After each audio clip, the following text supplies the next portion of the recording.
नमस्कार दोस्तों, राधे राधे। तो आज का जो अपना वीडियो रहने वाला है वो आपका पेपर 3 है, सीए फाइनल का ऑडिट, उसके रिगार्डिंग रहने वाला है। मैंने सीए फाइनल ऑडिट में आपको पहले भी कुछ चैप्टर स्टडीमेट से, इंस्टीट्यूट के स्टडीमेट से कीवर्ड्स हाईलाइट करवाए थे। जैसे चैप्टर नंबर 3 का करवाया था और एक इंटरनल ऑडिट वाले चैप्टर का करवाया था, न्यू कोर्स और ओल्ड कोर्स के लिए। तो आज वाला वीडियो भी न्यू कोर्स और ओल्ड कोर्स दोनों स्टूडेंट्स के लिए रहने वाला है और आज अपन कवर करेंगे ऑडिट ऑफ बैंक्स वाला चैप्टर। ये काफ़ी बड़ा चैप्टर है और इसमें हमेशा क्वेश्चन आता है, ओल्ड कोर्स में भी न्यू कोर्स में भी, और 8-8 नंबर तक का क्वेश्चन आ जाता है, मतलब 2 क्वेश्चन आ जाते हैं इस चैप्टर से। लेकिन इतना बड़ा है कि अगर आप इसको लाइन टू लाइन पढ़ोगे तो आपका कभी कवर ही नहीं हो पाएगा। तो मैं आपको कीवर्ड्स ऐसे हाईलाइट करवाऊंगा कि मैं गारंटी देता हूँ, अगर आपने वो कीवर्ड्स याद कर लिए तो कंफर्म है 2 क्वेश्चन आए चाहे 1 क्वेश्चन आए, आपका बिल्कुल करेक्ट होगा वो आंसर। और साथ में ये चैप्टर अगर आप पहली बार भी पढ़ते हो, अगर आपने कोई क्लास वगैरह कुछ नहीं ली, पहली बार भी अगर पढ़ते हो मेरे कीवर्ड्स जो मैं आपको हाईलाइट करवाऊंगा, तो 2 घंटे में आपका ये चैप्टर कवर हो जाएगा। अगर आपने अभी भी छोड़ रखा है तो इसको आप आराम से कवर कर सकते हो और अपने 4 से 8 नंबर फिक्स कर सकते हो। तो ये वीडियो आज वाला ओल्ड कोर्स और न्यू कोर्स दोनों स्टूडेंट्स के लिए रहने वाला है।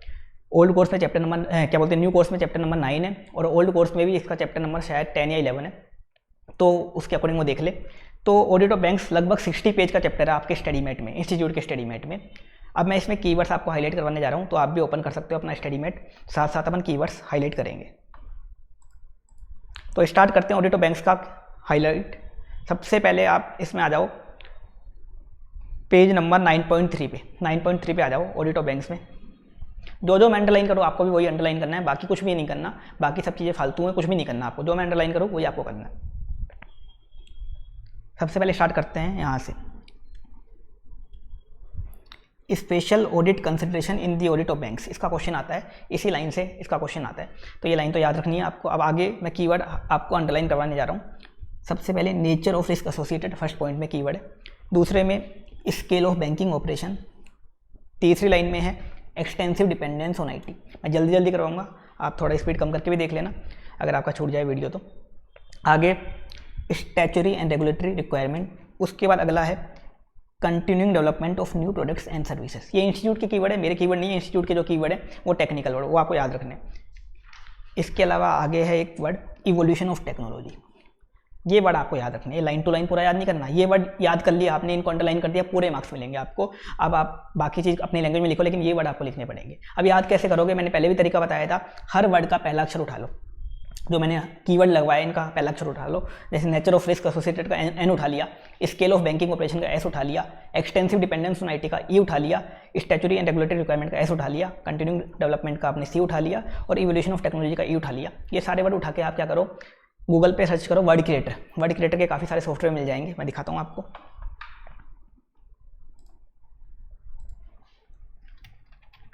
वर्ड क्रिएटर या वर्ड मेकर, तो ये देखो word maker online, word maker, काफ़ी सारे सॉफ्टवेयर है, कोई सा भी खोल लो आप, इसमें सारे वर्ड डाल दो और फाइंड कर देना, आपके लेटर्स बन के आ जाएंगे, एक वर्ड मेमोरी वर्ड बन के आ जाएगा। इस तरह से आप मेमोरी वर्ड बना लो ताकि याद रहे, क्योंकि अगर आप मेमोरी वर्ड नहीं बनाओगे तो दिक्कत रहेगी। तो मेमोरी वर्ड बना लेना इस तरह से, खुद बना सकते हो, अगर आपसे खुद से नहीं बनता है तो उस सॉफ्टवेयर के अकॉर्डिंग आप मेमोरी वर्ड बना सकते हो। हर वर्ड का पहला अक्षर उठा लो, हर टेक्निकल वर्ड का, अपने आप ही आपका मेमोरी वर्ड बन जाएगा और ये याद रहेगा। और इसको आपने यहाँ पास में लिख लेना, इसको अपने पास में यहाँ लिख लेना।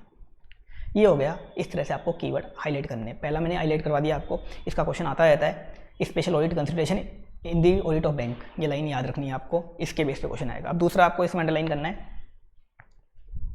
इसमें जो मैं आपको अंडरलाइन करवा रहा हूँ इसमें एमसीक्यू भी कवर हो जाएंगे आपके, जो एमसीक्यू है वो भी कवर हो जाएंगे और जो थ्योरी वाले क्वेश्चन आएंगे वो भी कवर हो जाएंगे, मतलब पूरा कवर होगा, एक भी नंबर नहीं कटेगा आपका। दूसरा लीगल फ्रेमवर्क, इसमें आपको देखना है the principal enactments which govern the functioning of special type of banks. ये नाम दे रखे हैं काफ़ी सारे, इसमें से कुछ नाम याद रख लेना आप, बाकी चाहो तो एक बार सारे नाम की रीडिंग लगा लेना। कुछ नाम याद रख लेना और हो सके तो एक बार सारे नाम की रीडिंग लगा लेना, इसका एमसीक्यू भी बन सकता है। तो कुछ नाम आपको याद रखने हैं क्योंकि कभी क्वेश्चन भी आता है इसका भी। Legal framework for bank in India, तो काफ़ी सारे एक्ट के नाम दे रखे हैं, कंपनीज एक्ट, इसके अलावा banking companies act, information technology act, prevention of money laundering act. तो ये सारे नाम आपको एक बार रीड करने हैं और बाकी कुछ नाम याद भी रखने हैं, 6-7 नाम आपको याद भी रखने हैं। ये हो गया आपका दूसरा, मैंने हाईलाइट करवा दिया आपको। अब आ जाओ आप पेज नंबर 9.5। 9.5 पे कुछ भी नहीं है। इसके बाद आ जाओ आप 9.6 पे भी कुछ नहीं करना आपको, सारा फालतू है। सारा फालतू लिखा हुआ है। 9.7 पे देखो ऑडिटर रिपोर्ट है।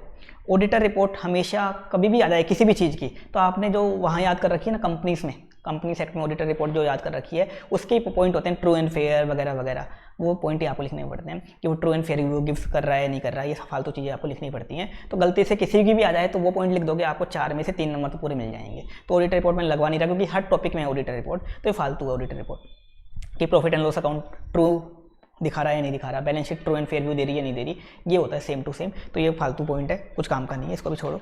अब आप आगे आ जाओ। मैंने भी इतना ही कवर किया था और मेरे 83 मार्क्स आए थे, आज तक के हाईएस्ट मार्क्स ऑडिट में एवर हाईएस्ट थे जो सीए हिस्ट्री में, आईसीआई की हिस्ट्री में। तो इसी तरह से आपको कवर करना है, आपके भी हाईएस्ट मार्क्स आ सकते हैं और आप भी 83 से ज़्यादा भी ला सकते हो अगर आप इस तरह से कवर करोगे तो। जिससे तो मैं 2 क्वेश्चन भूल गया था एग्जाम में, नहीं तो मेरे ज़्यादा ही आते।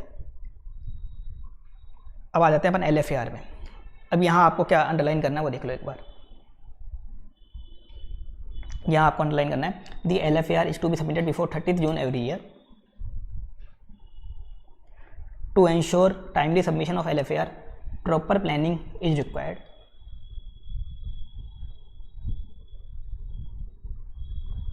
Format does not require executive summary, ये अंडरलाइन कर लो। इसमें MCQ बन सकता है, मैं MCQ वाली चीज़ें भी आपको अंडरलाइन करवा रहा हूँ।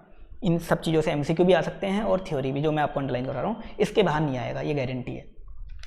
आप आगे आ जाओ, आप पेज नंबर 9.10 पे, 9.10 पे आ जाओ।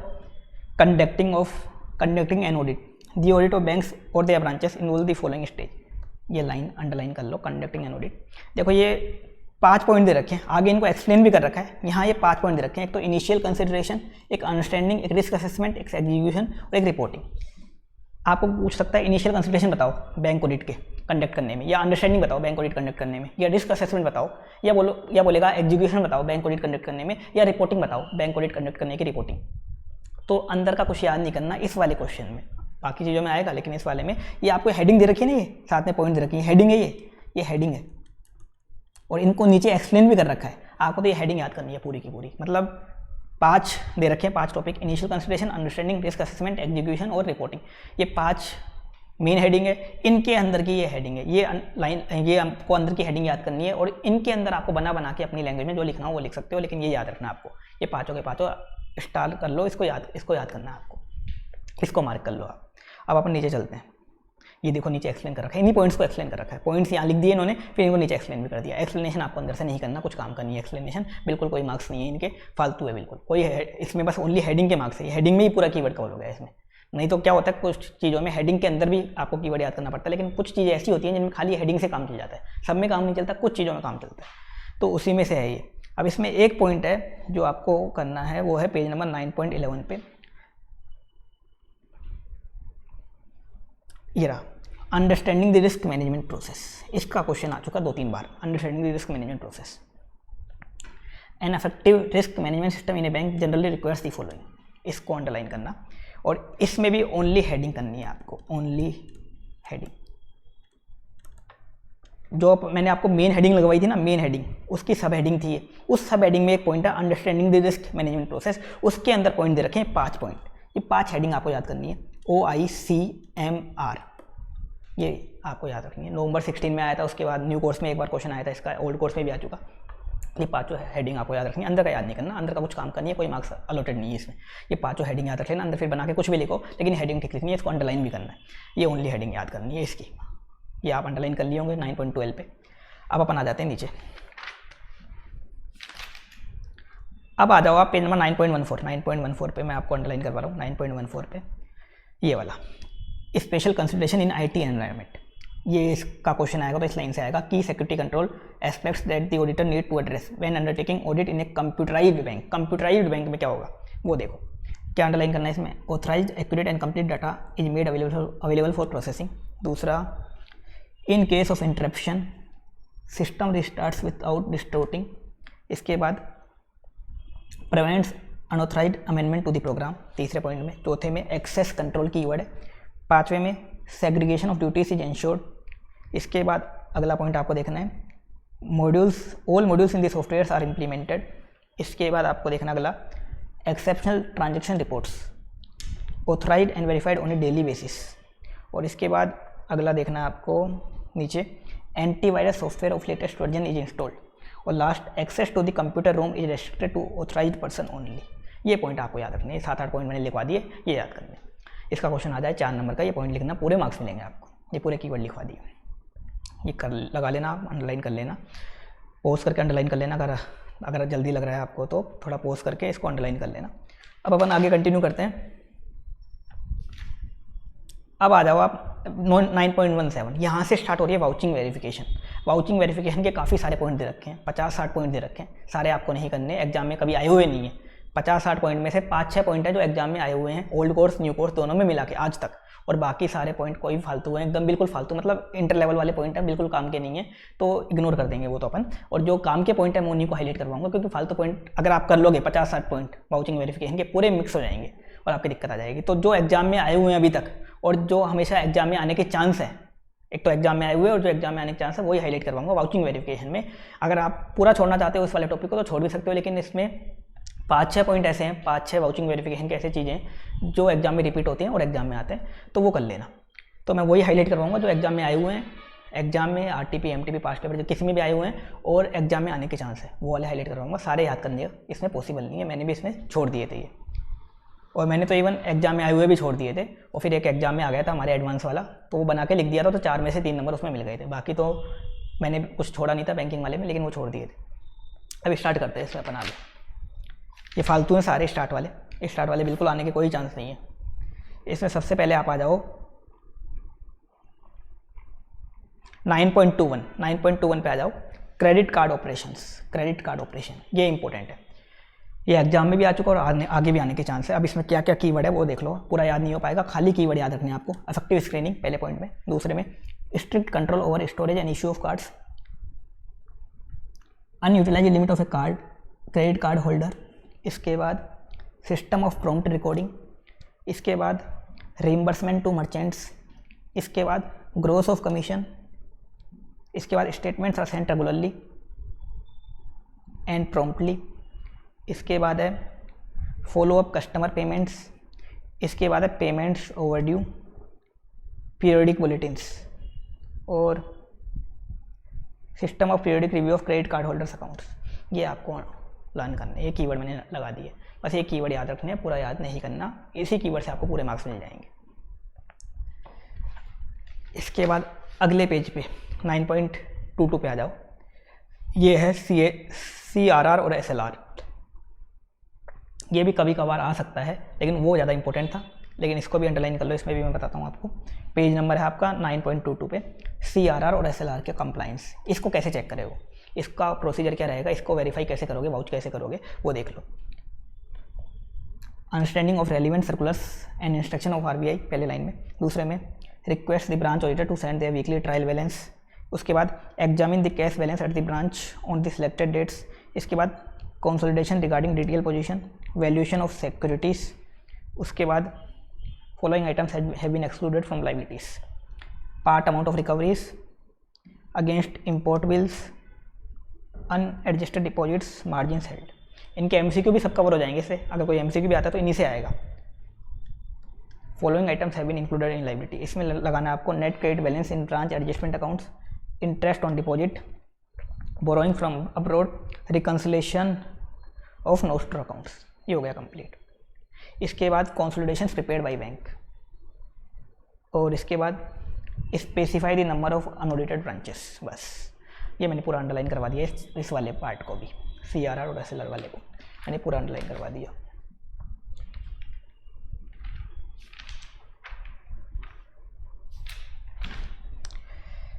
अब इसके बाद आप आ जाओ 9.28, असेट्स एंड बैलेंस में भी काफ़ी सारी चीज़ें हैं जिनके क्वेश्चन कभी नहीं आए ना कभी आने के चांस है, क्योंकि वो इंटर लेवल टाइप के, कैश वगैरह कैसे चेक करोगे। इसमें आप 9.28 में आ जाओ, 9.28 जिसका क्वेश्चन सबसे ज़्यादा आता है वो आएगा 9.28 एडवांसेस। अब in carrying out audit of advance आपको कैसे चेकिंग करनी है वो देखो। इसका क्वेश्चन काफ़ी बार आया हुआ है, हमारे अटेम्प्ट में भी आए थे। सबसे पहले लोन डॉक्यूमेंटेशन एक तो ये लगाना आपको, इसके बाद compliance with loan policy of bank, compliance with the terms of section, ये आपको लगाने हैं। देखो इसमें हेडिंग के कोई मार्क्स नहीं है, अंदर के बस ये इनके मार्क्स हैं, हेडिंग के अंदर जो पॉइंट है उनके। इसके बाद अगला है no unrecorded advances, basis of valuation of advances, recognised accounting policies और अप्रोप्रिएट प्रोविजंस टुवर्ड्स एडवांसेस, ये लगा लिया आपने। इसके बाद आगे है completeness and accuracy of interest, और उसके बाद review latest financial statement of borrowers, और एक है रिव्यू ऑडिटर्स रिपोर्ट। बस ये अंडरलाइन कर लो। इसका क्वेश्चन काफ़ी रिपीट होता है एडवांसेस वाला, मैंने अंडरलाइन करवा दिया पूरा। इतना ही याद करना है, इस लाइन टू लाइन याद नहीं करना। ये कीवर्ड्स है, ये आपको कहीं नहीं मिलेंगे, ओनली इंस्टीट्यूट के स्टडी मैट में मिलेंगे या मेरे क्वेश्चन बैंक में मिलेंगे, बाकी कहीं नहीं मिलेंगे। बाकी सारे जो भी होते हैं टीचर्स पूरा चेंज कर देते हैं आंसर, वो इनको एकदम सिंपल लैंग्वेज में बना देते हैं। बाकी करना चाहें तो वो भी ऐसा कर सकते हैं कि कीवर्ड आपको बोल्ड करके दे दें, लेकिन वो अपनी लैंग्वेज यूज़ कर लेते हैं, उससे मार्क्स नहीं मिलेंगे आपको। और मैच कर लेना आप किसी की भी बुक उठा के, 99% टीचर्स की बुक में आपको मिलेगा बिल्कुल अलग आंसर। इंस्टीट्यूट की स्टडी मैट से बिल्कुल एक लाइन भी मैच नहीं होगी। फिर आप बोलोगे मार्क्स क्यों नहीं आते, तो इस कारण मार्क्स नहीं आते, क्योंकि चेक करने वाले के पास इंस्टीट्यूट के आंसर रहते हैं। अब आ जाओ आप 9.30 पेज पे। 9.30 पेज पे गवर्नमेंट गारंटेड एडवांसेस है। इसमें से एमसीक्यू बन सकता है, किसका बन सकता है यहाँ से अंडरलाइन करना, interest on such advance should not be taken to income unless interest is realised. इसके बाद central government guarantee can be treated as NPA only when the central government repudiates its guarantee. इसके बाद this exception is not applicable for state government guaranteed advances. इसका MCQ बन सकता है, इसको underline कर लो। मैं आपको सब अंडरलाइन करा रहा हूँ, एमसीक्यू और थियोरी वाले क्वेश्चन जो भी आएंगे सारे अंडरलाइन हो रहे हैं इसमें। अब आ जाओ 9.32 पेज पे। 3.1 में कुछ नहीं है काम का, सब फालतू है। 9.32 पे आ जाओ कि सारे वाउचिंग वेरिफिकेशन के पॉइंट्स दे रखे हैं काफ़ी सारी चीज़ों के, लेकिन जो काम की है या एग्जाम में आने वाली हैं उन्हीं को मैं अंडरलाइन करवा रहा हूँ इस वाले चैप्टर में। बाकी चैप्टर में तो मैंने सारे टॉपिक आपको अंडरलाइन करवाए थे, और लेकिन जो फालतू हैं इस चैप्टर में वो सब छुड़वा रहा हूँ। अब आ जाओ सेल या परचेज ऑफ एनपीए। सेल या परचेज ऑफ एनपीए, इसमें अंडरलाइन करना आप सबसे पहले policy laid down by the board of directors. उसके बाद only such NPA has been sold which remain NPA for at least 2 years। उसके बाद विदाउट रिकॉर्ड्स। उसके बाद not assume any legal operational और any other type of risk. उसके बाद sold at cash basis only. और उसके बाद not purchase an NPA which it had originally sold. और इसके बाद same has been removed from the books of accounts और shortfall in the net book value. बस ये अंडरलाइन करना आपको, इतना ही अंडरलाइन करना है। ये मैंने कीवर्ड अंडरलाइन करवा दिया आपको सेल परचेज ऑफ एनपीए के।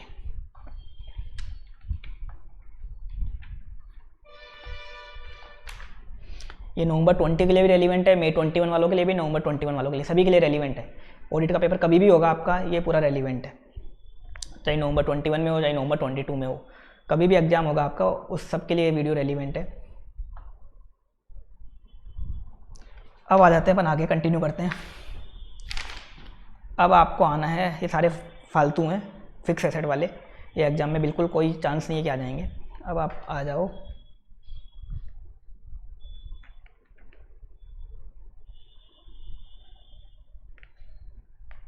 पेज नंबर 9.39 पे।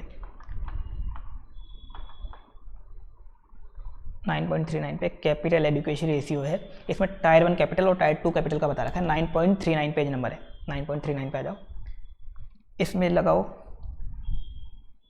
Consist mainly of share capital and disclose reserve. इसमें लगाओ consist of certain reserves and certain types of subordinate डेब्ट। ये दोनों चीज़ें अंडरलाइन कर लो, एमसीक्यू में आ सकता है। अब आगे कंटिन्यू करते हैं। एक ये रेशियो याद रख लेना, एमसीक्यू वगैरह में पूछ सकते हैं, एमसीक्यू में ये रेशियो याद रख लेना। पेज नंबर 9.40 पे कोई प्रैक्टिकल क्वेश्चन नहीं आएगा, थ्योरी में पूछ सकते हैं। अब इसके बाद आपको आना है आगे 9.44 पेज, 9.44 पे कंटिंजेंट लायबिलिटीज। कंटिंजेंट लायबिलिटीज और बिल्स फॉर कलेक्शन, इसमें नोट एक्नॉलेज एज डेप्ट, partly paid investment, outstanding forward exchange contract, behalf of constituents, acceptance, endorsement and other obligation और अदर आइटम्स। ये कर लेना, ये काफ़ी बार एग्जाम में आ चुका। कंटिंजेंट लायबिलिटी क्या क्या होती है बैंक्स की। Page number 9.44।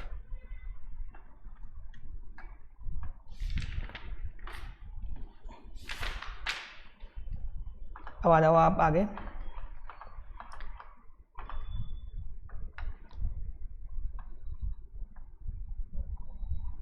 कंकरेंट ऑडिट वाला टॉपिक आ गया आपका 9.47 कंकरेंट ऑडिट। काफ़ी कम आता है लेकिन फिर भी इसमें कुछ चीज़ें हैं जो मैं आपको अंडरलाइन करवाऊंगा।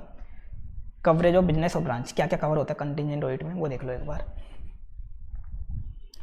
Large and very large branches, special branches, large problem branches, head office department dealing with treasury management या फंड मैनेजमेंट। इसके बाद एक नोट भी है इसमें, any other branches in the opinion of bank concurrent audit desirable, कोई भी branch cover हो सकती है। इसके बाद ये note, branch subjected to the concurrent audit should not normally be included for revenue income audit. इसका थ्योरी क्वेश्चन भी आ सकता है और एमसीक्यू में भी आ सकता है, ये लगा लो। Coverage of business branch, concurrent audit में क्या क्या कवर होता है। अब आ जाओ इसके बाद 9.49 पेज नंबर पे। अब कंकरेंट ऑडिट में क्या क्या वाउचिंग करते हो, क्या क्या वेरिफिकेशन करते हो, तो इसमें भी फालतू चीज़ें दे रखी हैं, लेकिन इसमें भी एडवांस काम का है। एडवांस तो हर जगह काम का है, एडवांस सबसे ज़्यादा मेन होता है बैंक में, इसलिए उसको चेकिंग ज़्यादा होती है। तो उसका क्वेश्चन भी आता है एग्जाम में, काफ़ी बार इसका क्वेश्चन आता है एडवांस का। मान लो 10 अटेम्प्ट में है ना, तो 10 अटेम्प्ट में 4-5 बार तो एडवांस वाला क्वेश्चन आता है बैंक में। 10 अटेम्प्ट में से 4-5 बार एडवांस की वाउचिंग वेरिफिकेशन आ जाती है। कंकरेंट ऑडिट वाली भी आ जाती है, नॉर्मल वाली भी आ जाती है। तो पहला सैंक्शन प्रॉपरली पहले पॉइंट में, दूसरे में सिक्योरिटीज एंड डॉक्यूमेंट्स, तीसरे में post disbursement supervision and follow up is proper. इसके बाद एनी मिस यूटिलाइजेशन, इसके बाद लेटर्स ऑफ क्रेडिट इशूड, इसके बाद बैंक गारंटी इशूड, इसके बाद proper follow up of overdue bill of exchange, इसके बाद क्लासिफिकेशन ऑफ एडवांसेस, इसके बाद claims to DICGC and ECGC submitted, और लास्ट में instances of exceeding delegated powers. ये अंडरलाइन कर लो। एक इसमें आ गया फॉरेन एक्सचेंज ट्रांजैक्शंस, ये भी एग्जाम में आता रहता है, इसको भी अंडरलाइन करना पड़ेगा। फॉरेन बिल्स नेगोशिएटेड, और इसके बाद FCNR and other non resident accounts, remittance properly accounted, extension and cancellation of forward contract, balances in nostro accounts within the limits, overbought और oversold position maintained reasonable, adherence to the guidelines issued by RBI head office, और last है verification reconciliation of nostro and vostro account. ये underline कर लो इसमें foreign exchange में। बस ये चैप्टर कंप्लीट आपका, इतना ही आपको करना है, और इसी में से क्वेश्चन आएंगे, गारंटी है कि इसके अलावा कुछ नहीं आ सकता इस चैप्टर में, सब इसमें कवर हो गए। इतना ही आपको करना। अब ये चैप्टर आप पढ़ोगे तो 2 घंटे में, पहली बार भी पढ़ोगे तो 2 घंटे में आपका कवर हो जाएगा, कन्फर्म है 2 घंटे में आपका कवर हो जाएगा, आराम से याद हो जाएंगे, और कोई मिक्सअप भी नहीं होगा आपके, और ये चैप्टर पूरा कवर हो जाएगा। और ये चैप्टर 8 नंबर तक आ सकता है, और हमेशा इसका क्वेश्चन आता है। इसको मैंने कैटेगरी ए में डाला था, अगर आपको पता हो तो, कैटेगरी ए का चैप्टर था, तो 8 नंबर तक ये चैप्टर आता है, 2 क्वेश्चन आ जाते हैं, और कभी कभी 1 क्वेश्चन आता है तो MCQ में 2-3 क्वेश्चन आ जाते हैं इसके। ये चैप्टर आपका कंप्लीट हो चुका। क्वेश्चन देख लेना, सारे क्वेश्चन आपके सोल्व हो जाएंगे। 1-2 क्वेश्चन अलग टाइप के हैं, वो देख लेना। वो पुरानी PM के डाल दिए इन्होंने गलती से, जो आपके कोर्स में है नहीं, और पुरानी PM में भी हट चुके एक तरीके से, क्योंकि वो न्यू ओल्ड कोर्स की SM में भी नहीं है। 1-2 क्वेश्चन ऐसे डाल रखे हैं, वो देख लेना। बाकी ये पूरा चैप्टर आपका कवर हो गया। ओल्ड कोर्स वालों का भी पूरा कवर हो गया, ओल्ड कोर्स वालों के भी सेम चैप्टर है, सेम उनका पूरा कवर हो गया। उनके 1-2 टॉपिक एक्स्ट्रा और दे रखे हैं, लेकिन फालतू दे रखे हैं, तो ओल्ड कोर्स वालों का भी कवर हो गया, न्यू कोर्स वालों का भी। खाली इतना ही आपको हाईलाइट वाला पार्ट करना है, इससे आपका ये चैप्टर कवर हो जाएगा। हाईलाइट कर लेना, पहली बार पढ़ोगे तो भी कवर हो जाएगा, बाद में पढ़ोगे तो भी कवर हो जाएगा। तो नवंबर 20 वाले भी कवर कर सकते हैं, May 21, नवंबर 21, May 22, नवंबर 22, कोई भी अटैम्प्ट है आपका उसके लिए रेलिवेंट है, आराम से आप इसको कवर कर सकते हो। तो ये चैप्टर मैंने आपको पूरा कवर करवा दिया। अब आपके क्वेश्चंस वगैरह सारे हो जाएंगे इससे, तो इस तरह से आप इसको कवर कर लेना। याद कैसे करना है मैंने बता ही दिया। इन सभी कीवर्ड्स के पहला वर्ड उठाना, कीवर्ड्स का पहला वर्ड उठाना, और उससे आप मेमोरी वर्ड बना लेना, ताकि मिक्सअप ना हो। वैसे मिक्सअप नहीं होंगे जैसे मैंने लगवाए हैं, फिर भी अगर ऐसा याद करोगे, आप मेमोरी वर्ड बना के याद करोगे तो दिक्कत नहीं आएगी, आप पॉइंट्स भी नहीं बोलोगे। नहीं तो क्या होगा, आप मैंने 5-6 पॉइंट आपको हाईलाइट करवाए, अगर आप बिना मेमोरी वर्ड में क्या करोगे तो 3-4 पॉइंट याद रह पाएंगे, 1-2 पॉइंट भूल जाओगे। तो मेमोरी वर्ड बना लेना, बिल्कुल दिक्कत नहीं आएगी, और इसमें पूरे मार्क्स आ जाएंगे बैंक्स में। तो ये चैप्टर मैंने आपको कवर करवा लिया, तो इसको स्किप करके मत जाना, इसमें से हमेशा क्वेश्चन आता है, तो इसको स्किप करने की भूल मत करना। जितना मैंने हाईलाइट करवाया इतना ही कवर करना, इतना ही मैंने किया था, इतना ही आपको करना है, आपको पूरे अच्छे मार्क्स मिलेंगे। और कोई दिक्कत आए तो आप मुझसे पूछ लेना। तो आज के लिए इतना ही है, बाकी मैं और चैप्टर भी आपको हाईलाइट करवा दूंगा। 2 चैप्टर करवा दिए, वो आप देख लेना वीडियोस। एक इंटरनल ऑडिट वाला काफ़ी बड़ा चैप्टर था, और एक चैप्टर नंबर 3, इसके अलावा ऑडिट ऑफ बैंक करवा दिया। बाकी चैप्टर के मैंने नोट्स भी डाल रखे हैं, नोट्स से देख लेना, और 1-2 चैप्टर जिनके नोट्स नहीं है उनको मैं और हाईलाइट करवा दूंगा। तो आज के लिए इतना ही, थैंक यू सो मच।